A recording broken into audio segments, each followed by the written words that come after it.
Beamer Tire and Auto Repair, now with 3 locations across the Triad in High Point, Greensboro, and our new location in Kernersville. Beamer Tire and Auto offers full-service auto repair, all tire brands, free alignment checks, oil changes, and more. In Kernersville, check out the no appointment needed Quick Lube shop. Check out their thousands of 5-star ratings via Google and Yelp. They care because they know that you can go anywhere. So try a shop with a beating heart, not a bottom line. Beamer Tire and Auto Repair. Visit us on Facebook or at beamertire.com.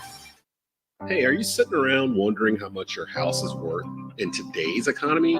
Well, wonder no more. Just ask your agent. Jenny Fulton with Allen Tate Realtors can help. Contact Jenny today for a free analysis on your home. Call her at 336-978-0041 or email at jenny.fulton@allentate.com and get the easy process started today. Why wait? In the market to buy? Jenny can help you find a perfect home in the Triad also. Jenny Fulton, Allen Tate Realty. Call 336-978-0041. Start the process and ask your agent today. Charlotte out of timeout. Here's Morning, the shot.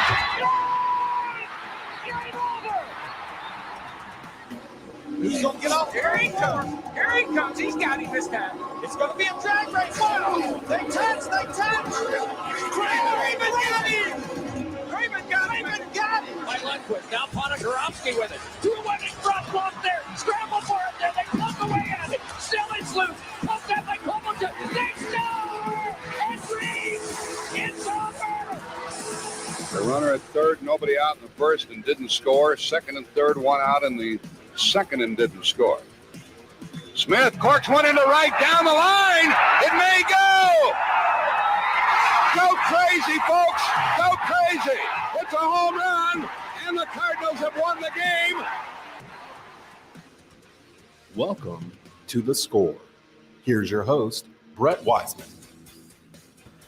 Welcome to The Score with Brett Wiseman here on Tobacco Road Sports Radio, TobaccoRoadSportsRadio.com, Facebook, Twitter, YouTube, your chosen social media site, whatever. To the Facebook user that chimed in just before we came on, we'll get into what's going on with the Cardinals. I obviously will have some thoughts. So thank you for that Facebook user who shall remain anonymous. We are joined by a couple of National League All-Stars. Paul Goldschmidt will be the starting first baseman for the National League, and All-Star Reserve and Home Run Derby participant Albert Pujols, the 42-year-old, who, fun fact, will be the only man in Major League Baseball history to take place, or to participate, I should say, in a Home Run Derby in 3 separate decades, the 2000s, the 2010s, and now the 2020s. Is his 5th Home Run Derby appearance for number 5. Nolan Arenado, also a National League All-Star. Cardinals, one of only 5 Major League teams with at least 4 people at Dodger Stadium next week. We'll get into all that. The reason that Elmo breathing fire, embracing chaos is behind Christian right now is because, in case you missed NHL free agency, it was absolute, utter freaking chaos.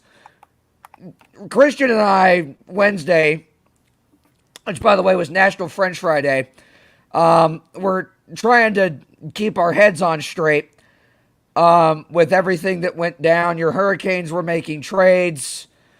Big names were going here, there, and everywhere. And then about 6:30, 7 o'clock, you and I thought everything had calmed down. And then somebody threw an atom bomb from the state of Ohio. Johnny Gaudreau, who all day you and I thought, and the understanding was that it was either going to be the Devils or the Islanders, and the Islanders still have a boatload of money that they need to spend that they have not spent yet, which says something about the state of the organization more than anything else. Johnny Gaudreau turned down twice as much money to stay in Calgary to go to, check my notes here, Columbus, Ohio. I don't know. I don't know how to respond. You can't make this make sense. There is no way to make this move make sense. No, and well, you and I kind of talked about it yesterday. Is from what I've seen, he's more of a quiet person. So to go from Calgary, probably one of the top 10 markets in the league down to Columbus, a bottom feeder in terms of market size. Maybe he just didn't want the attention on him. That's the only reason I can think of anyway. And you and I talked about it. Is Calgary a large market, especially in terms of a Canadian market? No, not by any stretch of the imagination. I liken it to a St. Louis or a Minnesota or even a Carolina. It's a mid-level market. Columbus and Winnipeg, to me, Christian, those are 1A and 1B in terms of the smallest markets in the NHL. Like, even Arizona at this point still stands as a bigger market, even though their arena only seats a gen ed psychology class at Arizona State University currently. And he said in his introductory press conference yesterday that he didn't go to Columbus to look at the sights. He went there to win. What sights are you referring to? It's Columbus. There's nothing to see. It's the state of Ohio. There's literally nothing to see. You got me. I mean, you took less money to go to the worst state in America voluntarily. Please explain. And he said he wants to win. Are you sure you're going to win with Columbus? Nope. Columbus is a long way from sweeping the best regular season team in NHL history 3 years ago. Are we sure Ohio is the worst state in the union? Yes, Des. There's nothing you can say to change my mind. No, I mean I'm kind of on the fence with it because my family's in Ohio right now in Cleveland, and you know how I feel about the city of Cleveland. So it's like maybe you got a point there, but I would think that like an Alabama or Florida's 2, Iowa's 3, Louisiana. Florida 2, Iowa 3, Louisiana 4, Alabama 5. Projectively, your top 5 worst states in America. Florida 2. Yep. Yeah, Florida Disney 2. World couldn't save them, huh? No. Disney would buy the solar system if they could afford it, which at some point they probably could. We're going to get to a point where all 4 corners of the world are going to be owned by one corporate entity. We're going to have this corner on Disney. Bezos will have this corner. Apple will have this corner. I'm kidding. Yeah, Andre Palat to the Devils. That's a good point. That was kind of an unexpected signing. There were a lot. That was a late one. That was a late one. 11 o'clock. Well, it was almost a consolation signing, right? Back to Gaudreau. You said they don't have the pieces to win right now outside of him. There's no more Cam Atkinson. There's no more Seth Jones. There's no more Andre Burakovsky. There's no more Artemi Panarin. All those guys are gone out the door. They have a good nucleus of young pieces. But right now they look a lot like a New Jersey in that they have the young pieces, 1 or 2 with superstar potential. Adam Boquist, the defenseman, being likened to Cale Makar at this point in terms of his two-way ability, but I've heard that. I'm not saying it's true, but I've heard that. So it begs the question, why go there if you want to win? I think, like you said, Christian, he just wanted to go to a market where he wasn't the focal point. And if he went to the New York Islanders or the New Jersey Devils, he's going to be the focal point. Yeah. So for the Devils, that's a consolation signing. Yeah, no doubt. And it's kind of weird because we let up. I guess he being Gaudreau had made it seem like he wanted to go home to quote unquote South Jersey, which is a complete different. It's kind of like Chicago. The north side of Jersey is completely different from the south side, and like Chicago, the north side is different from the south. And South Jersey, in terms of how the fans are, much like they're split between Yankees Mets or Jets Giants, they're very split between Devils and Rangers. There are very few people in South Jersey that go as far up north into New York that are Islanders fans. So that has to be taken into account. And then you also have Philadelphia to add to that mix, which is why Philly was considered the quote-unquote favorite, which apparently they're not. Or they weren't. So. They weren't a favorite for much of anything except for trading for Tony DeAngelo, but that's neither here nor there. By the way, did you see someone change the Google search result for Chuck Fletcher to a general manager bent on destroying the Philadelphia Flyers in the National Hockey League? It's hilarious. Somebody went in there and changed. Yeah. I mean, they're probably not wrong, but they didn't have to say it. We talked about there's so much craziness. Kemper, the Stanley Cup winning goalie, he butts Colorado. He goes to Washington. Strome goes to Washington. The other Strome brother is still out there. Two of the three Stahl brothers have gone to Florida. Okay, Dylan Strome to Washington. Ryan Strome is still out there. But I think he's an RFA. I can't remember for sure. But you had that. David, how about the Red Wings and the Senators? Two, for lack of better phrasing, poverty franchises the last 4 or 5 years. Yeah. Senators haven't been good since they lost to Pittsburgh in 2016. The Red Wings haven't been good since I was in kindergarten. See, last time Detroit was good was... Oh, sorry. No, sorry. 5th grade. Sorry. 2008. Sorry. So 08-09, that was... Sam. The simple fact is they haven't been good in a decade. All right, exactly. Move on. Yeah. So they go on an absolute spending spree. They steal half the Blues roster.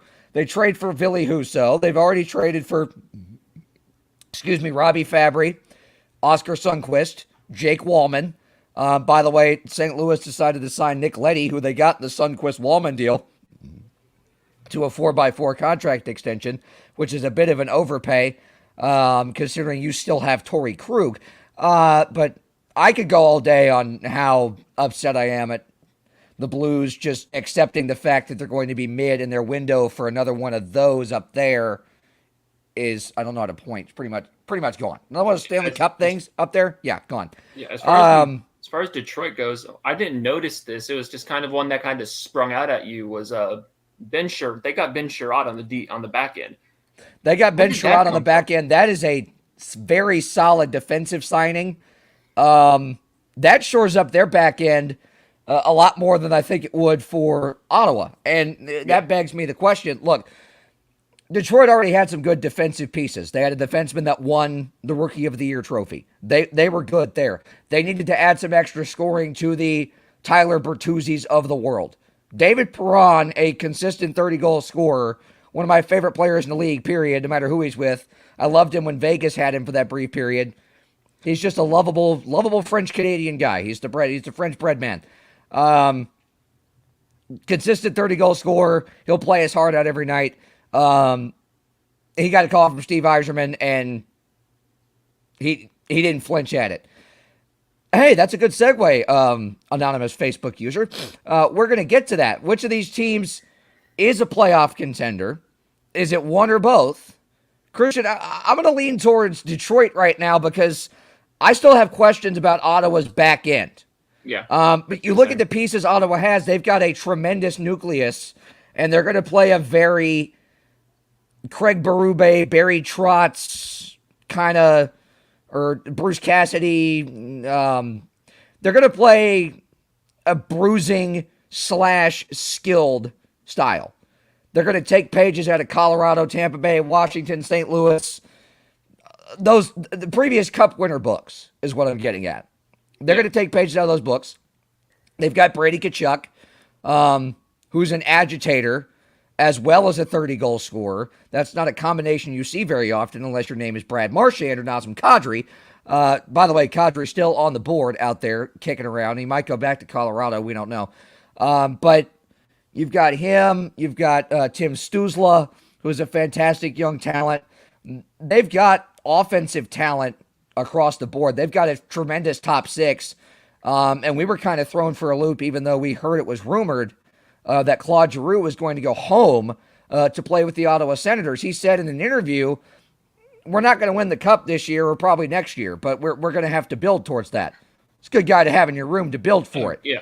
The only problem is they don't have the defenseman right now. No. I feel much more confident about Detroit because, now, they have the scoring to match what they had on the back end, right? They had the scoring to team with Bertuzzi, with Fabry, with Sundqvist. Jake Wallman's a great defenseman that they got from St. Louis. And then they go get Ville Husso from St. Louis to back up Alex Nedeljkovic, who we all in the Carolinas know how good that kid is. They had a Rookie of the Year defenseman. They've got other great young defensive pieces. There's a lot to like about this Detroit Red Wings team right now. Yeah, there definitely is. And I think it's kind of fitting that the two teams that probably improved their shot at making the playoffs that weren't in there last year, they're in the same division now.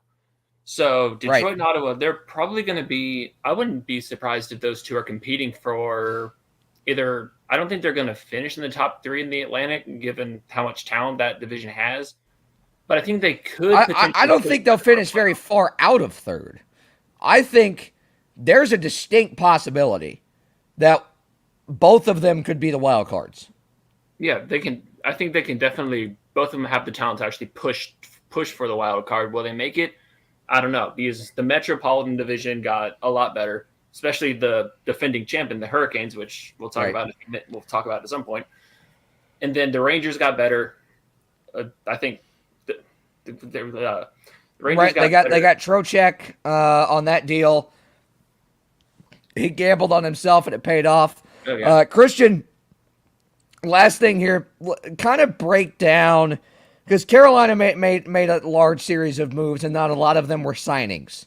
By the way, let me remind everybody, Brent Burns had a no movement, no trade clause. Carolina was not one of the 3 teams on that list. He had to sign off on going there, which means he had to believe that he was going to Carolina to win, that he was not going to win staying in San Jose. And San Jose got a pretty sizable haul, but it was affordable from the Carolina perspective. Yeah. And then you go and get Max Pacioretty for a bag of pucks from the Vegas Golden Knights because they had been circumventing the salary cap for the last year and a half and finally had to sell off some pieces. And you get a top 6 forward to pair with the other great scoring you have. Break this down and break down where this roster stands right now, because this roster is exponentially better than a team that was one win away from the conference final. Yeah. So right now, I just want to add that they added Andre Kasse, or however you say his name. I've heard it multiple different ways, from Toronto for the same offer that Toronto offered him, which I love when the Maple Leafs fail. So this is kind of fitting. Okay, so they have Christian. Actually, we're going to have to get in the break right here. Okay. When we come back, we'll break everything down. And there's a story you have about from 2017 to 18. The entire landscape of this franchise has changed. Yeah. We'll get to that, and then we'll get to Major League Baseball. You are listening to The Score with Brett Wiseman on TobaccoRoadSportsRadio.com. This is Davis Troxler, the proud owner of North Carolina Golf Academy and the Director of Instruction. Don't let your golf game suffer from this dreary winter season. Come hit some golf balls, take a lesson. You can call us at 336-324-2374 for details. Thank you, and keep it in the fairway. Welcome to The Pit Stop, the only radio show produced in the Triad dedicated to Bowman Gray coverage every single week. Join host Brett Wiseman for exclusive coverage and interviews with your favorite drivers at the Madhouse, plus recaps of the previous week's races, coverage of all divisions, modified, sportsman, street stock, and stadium stock. Tune in every Monday night at 8 p.m. on WTOB 980 AM and 96.7 FM, or throughout the week during the season on TobaccoRoadSportsRadio.com. People don't like to talk about the earthly business of dying. But when my mother got sick, my father and I faced that reality. The help we received from Mountain Valley Hospice made all the difference in her quality of life. Their in-home care was remarkable, and when the time came, the Waltz Hospice home was a godsend. My mother was able to live her best life even as she was leaving it. Contact Mountain Valley Hospice at mtnvalleyhospice.org. It's the high school football game of the week. Listen, man, tonight is the night to make a name for yourself. Not one, but 2 of the best games in the Triad every Friday. All comes down to today. Catch the action on WTOB 980 AM and 96.7 FM. Who got my man? Or tune in to our second game on WCOG 1320 AM. Both games powered by TobaccoRoadSportsRadio.com, your home for Triad sports. Here at Tobacco Road Sports Radio, we ask the tough questions. Hey, you got any left-handed footballs? We're never afraid to tell you how we feel. Oh, we look like the damn bad news bears. We'll debate sports. We'll debate anything. Man, you lying. You ain't never met Martin Luther King. Not the way I be. Yes, he did. No, he didn't. Yes, he did. No, he did not.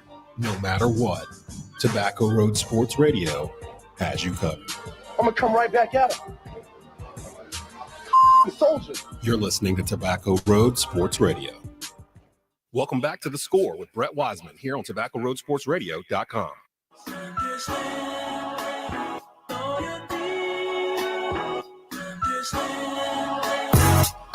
We're back here on The Score with Brett Wiseman on Tobacco Road Sports Radio, TobaccoRoadSportsRadio.com. Christian Emery, Alex Wilbert, Desmond Johnson, our producer. I'm Brett Wiseman. Christian, before we get into Major League Baseball, let's continue our discussion on the Carolina Hurricanes here. We talked about the moves that they've made. Kind of, for those that may not be as in the know as we are, break down where this roster stands right now, because as we said before the break, exponentially better than it was when it was a win away from making the Eastern Conference Final. And there's a distinct difference from where this franchise stood after the 17-18 season when Tom Dundon took over as owner. I know he's much maligned and there's very mixed reactions and reviews on what he does as an owner. He's very involved. But because of that, I think that's a good thing.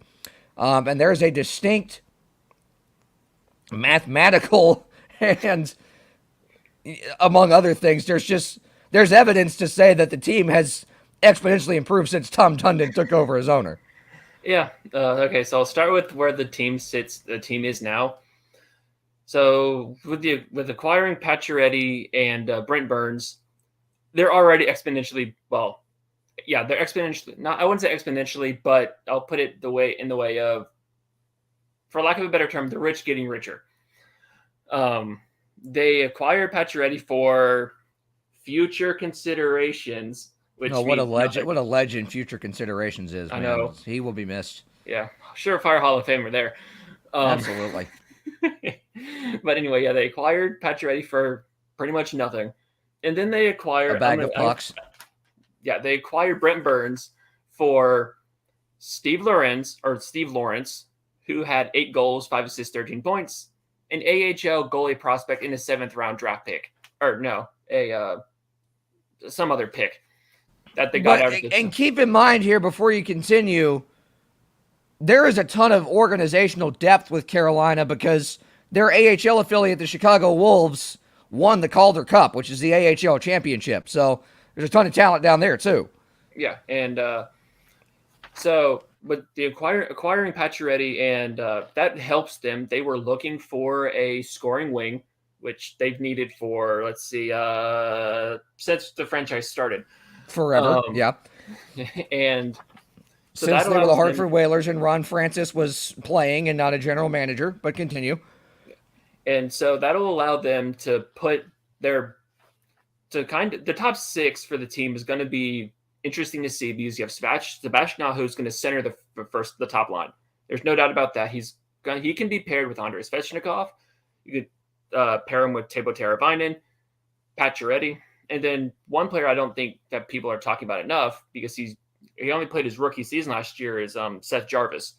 The guy played 68 games, 17 goals, 23 assists. So when you can take 2 centermen and flank them with 4 different wingers at a time, or you have 4 options for a wing or 2 on each side, that's a good problem to have if you're a hockey club. And then their third line, they're probably going to lose Nino Niederreiter. Sorry, fans. I'm sorry. Your fan favorite Nino Niederreiter is probably not coming back. I hate to break it to you, but he's not. I don't think you're going to be any worse off from losing Vincent Trocheck either because he pulled the ultimate if you can't beat him, join him. But exactly. That's, again, neither here nor there. And you've got a couple of RFAs to get figured out, most notably Marty Necas and Ethan Bear, which, given the, about roughly $5.5 million now in cap space. After they signed Kase, or however you say his name, it's about a little over 4. And Ethan Bear is going to get about, I think the rule for arbitration is he's going to get at minimum 2. Right. So for 1 year. theoretically, you could go to them and ask, hey, if you want to win here, you can split this. Yeah. But if one or both of you want to go somewhere else, we're not going to stop you. The only way we're keeping both of you is if you split this $4.8 million. Yeah, and I think they're gonna probably end up keeping Natchez, and then that line. I think more likely would be keeping Natchez, and Bear would walk out the door. But again, that's because there's defensive depth, and because you have a Brent Burns on the power play, which Tony D'Angelo is a great defenseman on the power play, but his position, defenseman, is a bit misleading because he doesn't really play much defense. Brent Burns does. Yeah. So it's a Norris Trophy winning defenseman, I might add. So that is an upgrade and a half from a lot of people that were upset about losing D'Angelo. Stop it. You got an upgrade on this. All right? Yeah, and calm down. Let's run down the Canes' potential top or defensive or top 2 defensive pairing. Jacob Slavin, probably the best defenseman no one in the league talks about for whatever reason. Agreed. Small market. And Brent Burns, an offensive defenseman who can play the Alex Ovechkin, Steven Stamkos role in the power play. But unlike Tony D'Angelo, can actually play defense. Exactly. I mean, he's only D'Angelo or Brent Burns is only he's only a Sasquatch of a human being with the long beard. He's only won the Norris Trophy. Yeah. For best defenseman in the NHL. Yeah. He's only 6'5", 230, a massive human being. So yeah, they can pair Burns and Slavin together, Brett Pesce with Brady Shea, and then I would guess probably Ethan Bear and Jake Gardner if they decide not to move on from Gardner's contract. Hey, and guess who's still out there? Somebody that Carolina has liked since the trade deadline last year that's still out there as a free agent that because he's been on the market for a while may come on a team-friendly deal. That's John Klingberg, formerly of the Dallas Stars. But good stuff, Christian. Let's move on. Alex, for some unknown reason, your Seattle Mariners are not only good, they're really good. They've won 11 in a row. For some other reason, the Baltimore Orioles have won 10 in a row. Both are kicking around in the American League wild card, which is also ultimate chaos, embraced by Christian's virtual background, because you got those two in there, and then you've got everybody not named the New York Yankees that's in the American League and good. I can say one thing that I've been telling to my coworker, my boss, who's a Padres fan. God rest his soul. That's unfortunate for him. Unfortunately, yes. And he comes to my office all the time talking about his struggles of Eric Hosmer. But not to get into that, this is like on that one. Best time right now as a Mariners fan. And I know it's early on in the season, but I'm going to celebrate. I'm going to be happy because we don't. You have every right to. Every right to. This, ever. You just like Baltimore. Baltimore could lose 40 out of 60 games in the second half of the season. Their fans are going to remember the last 15 days for the rest of their lives. It's like that brawl with the Angels just brought out the dog in us. It just brought it right out. They got that dog in them.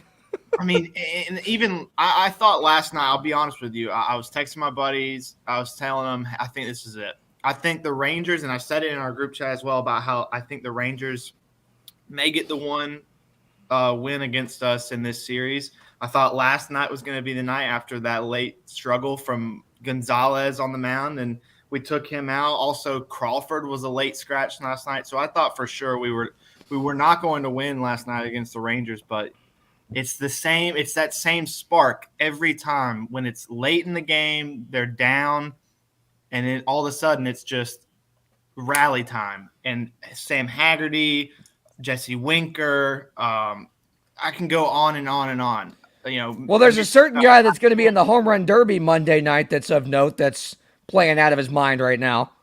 Yeah, unfortunately, he hasn't been a part of the last 2 to 3 games, I think, because he's now serving his suspension for the brawl. Right.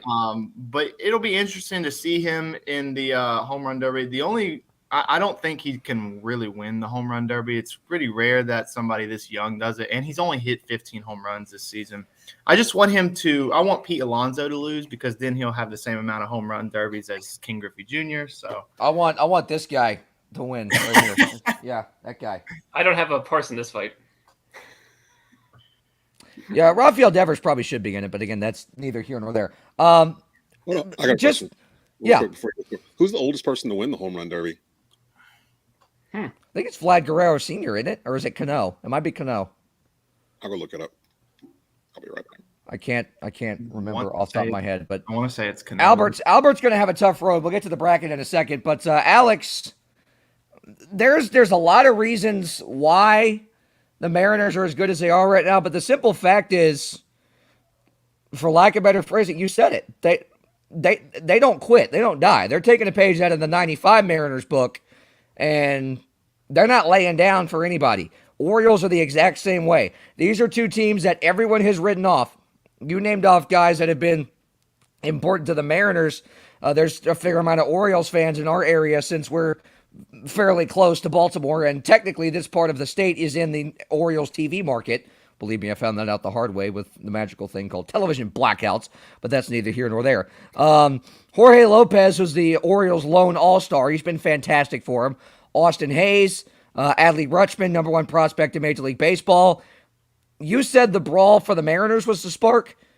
The Orioles calling up Adley Rutschman was their spark. They have been exponentially better since then. They were below 400 winning percentage before Adley Rutschman came up, and now they're a half a game out of the second wild card, or the third wild card in the American League. Remember, there's 3 wild cards, so that makes it even more nuts once we get after the All-Star break. And this weekend, they have the number 1 overall pick in the draft. So when you throw that onto everything else, first round Sunday night, I believe. Okay. Either way. Yeah, but they do draft an All-Star weekend now. That's the thing. But look at that. And then Rougned Odor's been great. And, of course, our good friend from Greensboro, that would be C. Mully, Cedric Mullins, who's just been flat-out fantastic, the Greensboro native, for the Baltimore Orioles. But, Des, you got an answer for us? I can't find the oldest to win it, but it says the oldest to participate in it was Barry Bonds in 2004. He was 39. And I want to say that will be broken Monday night when 42-year-old Albert Pujols competes and hopefully wins. Did Bonds win it in 04? I don't think he did. Bobby Abreu won it in 04, I think, if I remember correctly. I don't know. I still can't find the oldest to have won it, but it looks like Bonds. If Bonds was the oldest in it in 2004, I'm pretty sure he won it. I just saw it like in 01, 02, somewhere in that stretch when he hit the 70. I want to say he won it that year, so he would have been like 37. That's yeah. 01 was when he broke McGuire's record, and then 36. 02. Nobody remembers this. 02, he almost homered in that All-Star game. If Torrey Hunter didn't become Spider-Man and climb the wall and bring that home run back, and Barry Bonds literally ran out to center field, picked up Torrey Hunter, and threw him over his shoulder and carried him back to the opposite dugout. I remember that. One of the most hilarious moments in the history of the All-Star game. Barry Bonds was so amazed that Torrey Hunter caught that ball that he sprinted to center field, and because he was on steroids, he can lift another human being like a paperweight. Lifted Torrey Hunter above. Yeah, go ahead, Christian. In 2004, the winner was Miguel Tejada. Oh yeah, there you go. Speaking of the Orioles, there's a fun flashback from the past. Let's look at this home run derby bracket, shall we? J-Rod, for you. Alex going up against Corey Seager, formerly of the Los Angeles Dodgers. He'll be at Dodger Stadium. He's with the Texas Rangers now. Best first-round matchup, though. We'll get to that in a second. There's a barn burner as far as the seeding goes. A couple of barn burners, really. But the seeding is based on home run totals from this season. So the 1-8 matchup, because Albert Pujols only has 6 home runs and only 685 in his entire career, and a high five with Nelly the other night. But again, that's neither here nor there. By the way, Nelly told Albert he was going to go yard, and then Albert felt inclined to hit a home run off a right-handed pitcher, which, according to most of Twitter, never happens, but his last 2 have come off right-handed pitching, so be quiet. He'll face Kyle Schwarber, who's probably the hottest hitter on the planet right now, not named Yordan Alvarez, who will be hurt and not playing in the All-Star game. So Corey Seager is going to replace him, and he probably would have been in the home run derby too if he wasn't injured. So Albert and Schwarber will do battle in the 1-8 matchup. Juan Soto, who's the subject of a lot of trade rumors right now, but it would take a Kevin Durant type haul for the Nationals to move him at the trade deadline, which is on August 2nd this year, the latest it has ever been since the pandemic season when it was in the middle of August because the season didn't start until the end of July. Soto against one of the hottest hitters on the planet right now, and Jose Ramirez of the Cleveland Indians. Cleveland Guardians. I'm so sorry. I didn't mean to. Very sorry about that. You got Pete Alonso and Ronald Acuna Jr. There's your fun one right there. That's a first-round matchup, folks. Get your popcorn ready, because those two are going to be gassed. The good thing for everyone else is that round is going to be so long because there's probably going to be 2 or 3 swing-offs that they're going to go at it like, who was it a couple years ago? Vlad Jr. and, who was it? Had like 3 or 4 swing-offs, and Pete Alonso was just standing there like, okay, all right, keep going. I'm okay, keep going. I'm resting, keep going. Pete Alonso's going for the 3-peat, by the way, which you and a lot of other people, I think, are rooting against. This is the first time a Cardinal guy has been at it in quite some time, so I actually have someone to root for instead of picking somebody at the last minute. But J-Rod representing the youngsters, Albert representing every senior citizen in America and the Dominican Republic, and what basically is his second home since he played 10 years in Los Angeles, played with the Angels and then half a season with the Dodgers, and now has come back home to St. Louis. Let's look at the All-Star roster, shall I say. Starters for the NL at the outfield of Jock Peterson, former Brave, current San Francisco Giant. In left field, you've got Acuna. In center, Mookie Betts. In right, coming back from the bruised rib, you've got Manny Machado and Trey Turner on the right side representing the NL West. And then Jazz Chisholm, starting second baseman. Keep an eye on that guy. When we talk about showcasing the best talent in baseball at the All-Star game, there are only a handful of guys that could be showmen in Major League Baseball right now. One of them's in center field / the home run derby. Jazz Chisholm is the best showman in baseball that nobody talks about because he plays for the Poverty Marlins. That kid is an absolute stud. He's like Kenny Lofton and Juan Pierre had a kid that could actually hit for power because he is fast as all get out, plays terrific infield, and unlike Kenny Lofton and former Marlin Juan Pierre, can actually hit the ball over 150 feet from the plate, or, for lack of better phrasing, out of the infield.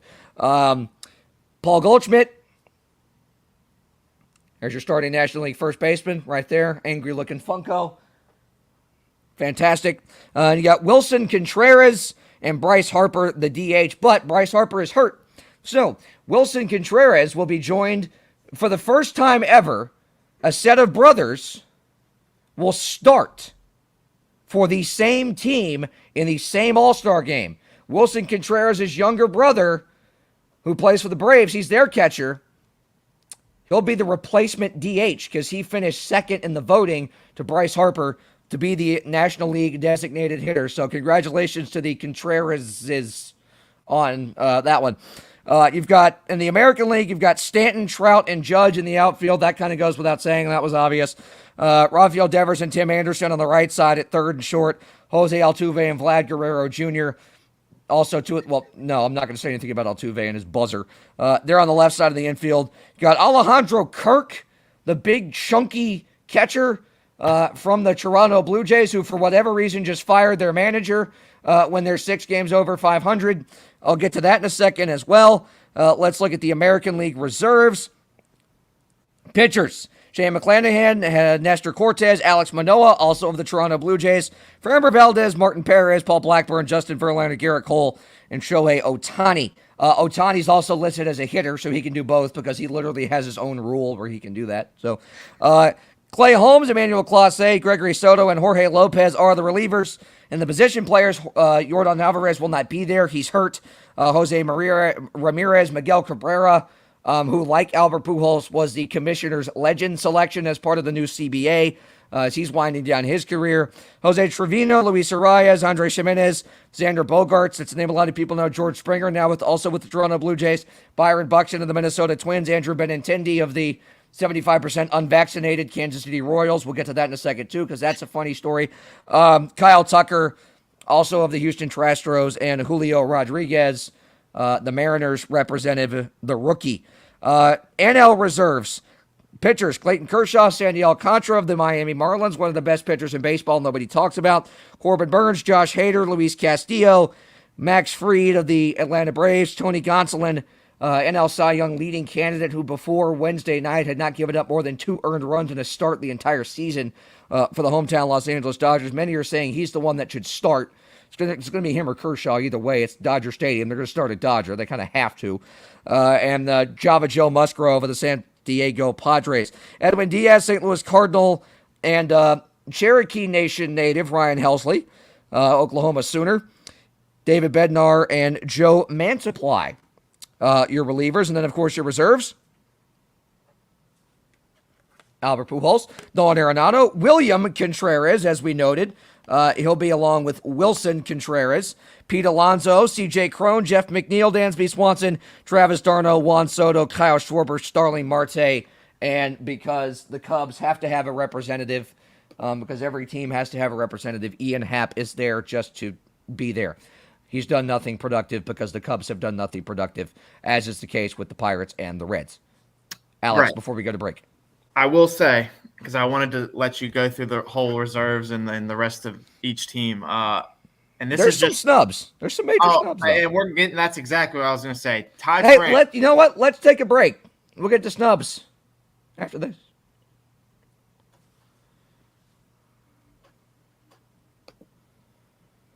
You are listening to The Score with Brett Wiseman on TobaccoRoadSportsRadio.com.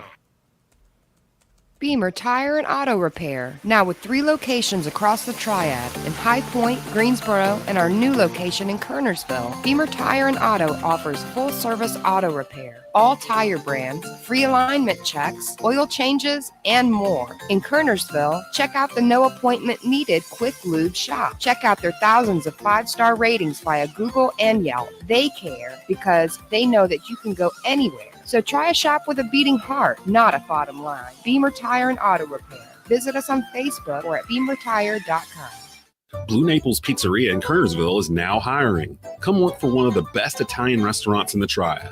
Currently hiring dishwashers, cooks, front cashiers, and more. Great hours, great pay. Give them a call at 336-993-7707 or stop by and inquire at 1519 Union Cross Road in Kernersville. Start working this week. Blue Naples Pizza.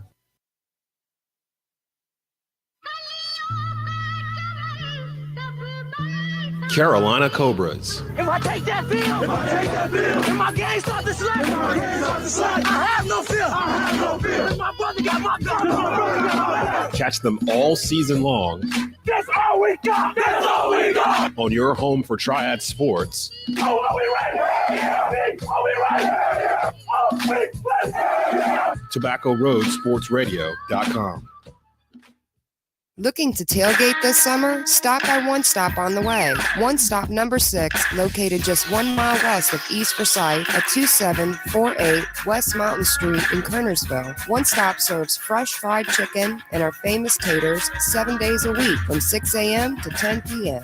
Feeding a crowd? Get 16 pieces of chicken and sides for just $27.99. Craving wings? Come try our new spicy breaded wings. Get a 5-wing meal with 6 taters and a roll for just $7.39. Now in regular hot ranch or spicy. One Stop number 6, 2748 West Mountain Street in Kernersville.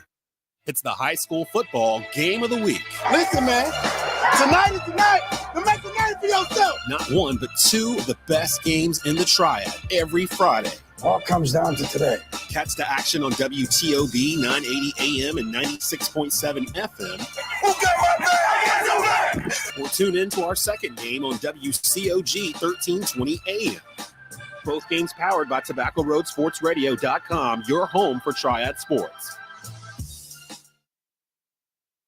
Franchise players. Welcome back. Sports Channel 8's Ben Swain How you doing, man? I love that you guys are doing what you're doing. I love that we're doing what we're doing, because the local sports fan is really underserved in sports radio here in North Carolina. Being able to, Monday morning after the New Carolina game, being able to listen to local guys talk about the local game. Franchise Players, every Friday afternoon at 5 p.m. on TobaccoRoadSportsRadio.com and at 6 p.m. on WCOG 1320 AM and WTOB 988.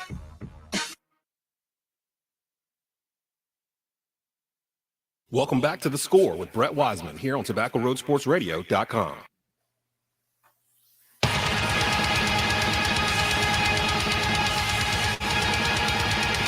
We're back here on The Score with Brett Wiseman on Tobacco Road Sports Radio, TobaccoRoadSportsRadio.com. Lorna Shore welcoming us back with lots of fine instrumentals. Desmond Johnson, our producer. Alex Wober. Yes, Alex, nice blast beats. Way to go, buddy. Atta boy. Let's talk about snubs from the MLB All-Star Game. Ooh. Ty France of your Seattle Mariners obviously being the biggest. Tommy Edmonds, second baseman turned shortstop from the St. Louis Cardinals. He's probably the other one, both with probably the two best sets of numbers among snubs. But it's a long list of what's probably been the most competitive first half we've seen in Major League Baseball in quite some time, because I think, and we'll look at the standings here in a second, I sincerely think the expanded postseason has made a lot of teams that might not have tried start trying. Yep, absolutely. I want to go back to what you were saying about the snubs, because I'm going to be a little biased here for just a few minutes. But Ty France, obvious reasons why France should be an American League All-Star. I mean, Ty France, you can go back and forth with the stats between him and Vlad Jr., but at the end of the day, it was really because of one thing and one thing only, and that was because Ty France had a little wrist injury maybe a week before the All-Star starters were named and all this and all that. I don't think that's enough to necessarily not put him in the All-Star game. I would have enjoyed if they had taken Julio out and given us Ty in the All-Star game and then just kept Julio in the home run derby. That would have been my dream scenario for this weekend, but unfortunately we didn't get that. And also, it's not just like the dunk contest or any NBA skill competition or even NHL. Guy doesn't have to be an all-star to participate. So yeah. And then this is where the bias sort of kicks in. And I understand, like, the pitching is always hard with the All-Star game, picking everybody. But Robbie Ray, I really think these last 6 games, he has really gotten back into ace form. I mean, he's has a .91 ERA over the last 6 starts he's had, which is pretty incredible. And then Logan Gilbert, I mean, a super young stud we have on the road, 2.80 ERA. And he's 10-3 on the mound. That's one I didn't really understand. But I mean, Robbie Ray, this guy won the Cy Young last year. I mean, come on. But it's Seattle. This is not. It's not uncommon. It's familiar to you, which is sad, but it's the reality of it all. Unfortunately, let's take a look at the standings here. You've got the NL Central, which has 2 competitive teams, and then everyone else. Milwaukee 3 games ahead of St. Louis as we approach the final weekend of the first half of the season. Got the crowded NL East. Mets 2.5 ahead of Atlanta, 9.5 ahead of Philadelphia. NL West, Dodgers are running away with it. You've got San Diego and San Francisco, 9.5 and 13 back respectively. To the AL, you've got the Yankees and then everyone else. The only problem is everyone in that division is above 500. For once, you know, the thinking was, even a few weeks ago, that it was a 3-horse race between the teams in the middle there for the 3 wild cards. There's a distinct possibility that the AL West the AL East, I should say, could have all 3 wild cards plus the Yankees as a division winner, because you've got Tampa. They're 9 games over 500, but they're 13 games out of first. You've got Boston and Toronto, who are each 4 games over 500, 15.5 back. Toronto just fired their manager for some unknown reason. Something had to go on there because, I know expectations are high, and that is a division-winning caliber roster if it were in any other division in Major League Baseball, period. Same with Tampa Bay, same with Boston. Any one of those 3 teams could win any other division in baseball running away. including the NL East.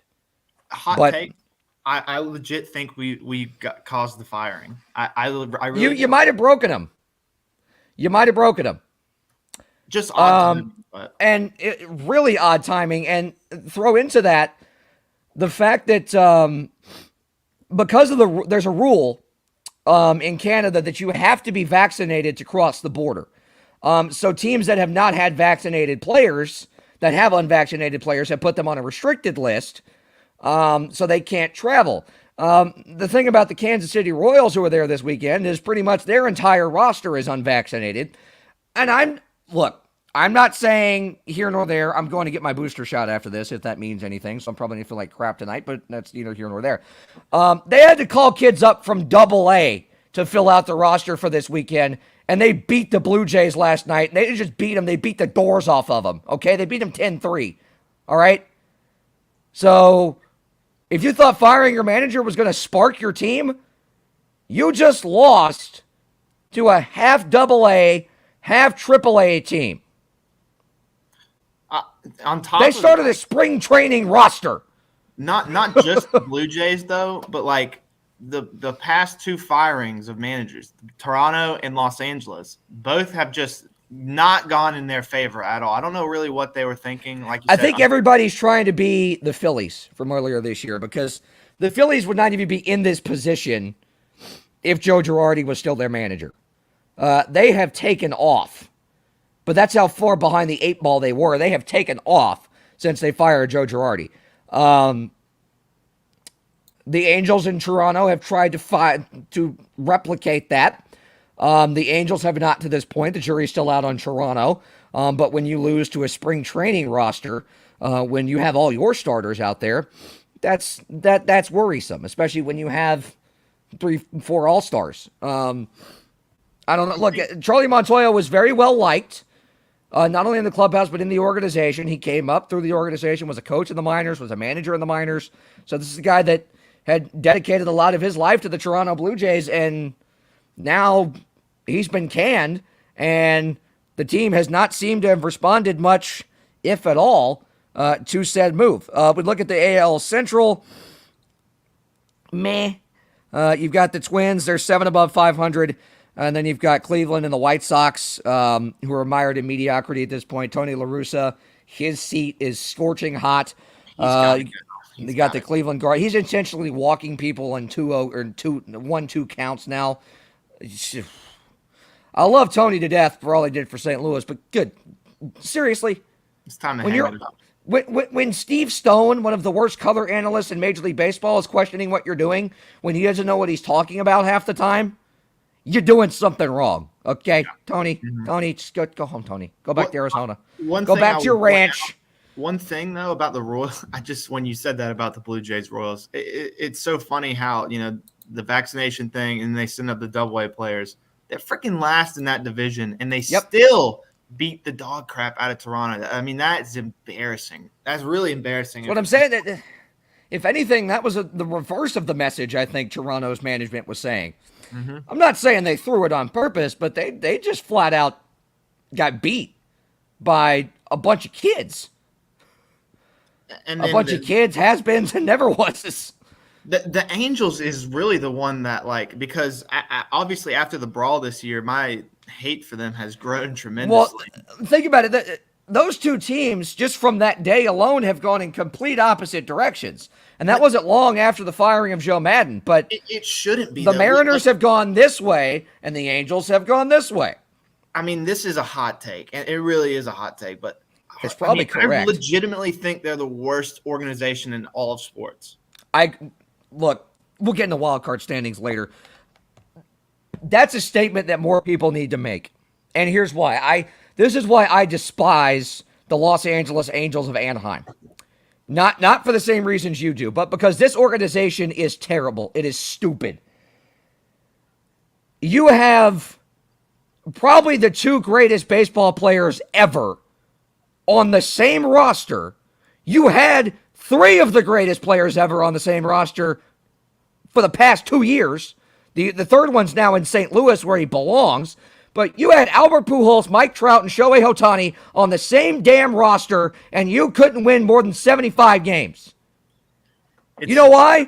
Because they care more about signing a washed-up Anthony Rendon to a $120 million contract than they do about going out and getting pitching.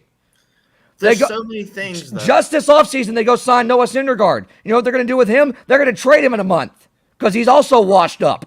It blows my mind because they're an LA team, and like the Chargers are moving up, the Rams just won a Super Bowl. The Dodgers are 2 years removed from winning a World Series. They're one of the best teams in baseball consistently. Can they even could Ohtani and Trout be moved in the next 5 years? Well, given that Trout's basically signed there for the rest of his natural life, no. Because no one's going to take on that contract.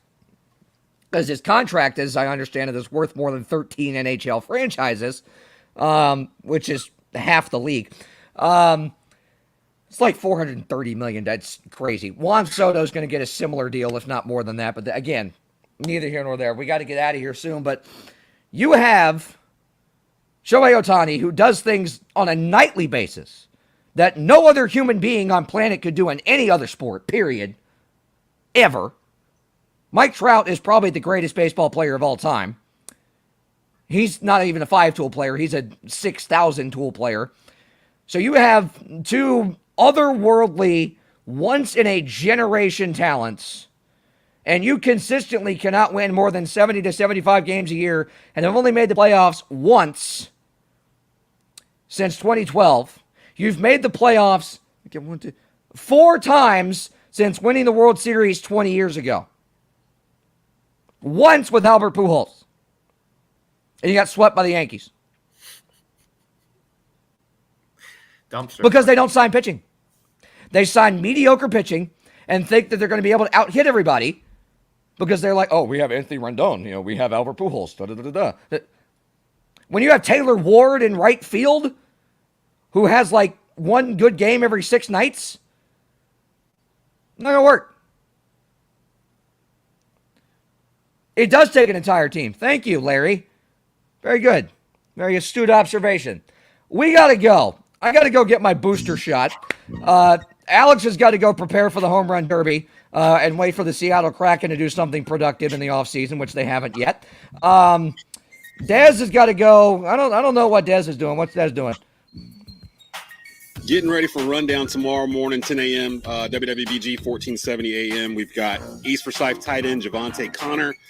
We've got Kevin Bryant. There's a certain King, too. And this guy, Richard Petty. He'll be on. No morning. name. Yeah. So, it's this dude. So. Most wins ever. 7 championships. Big hat. Yeah. Bye. Good night, Canada.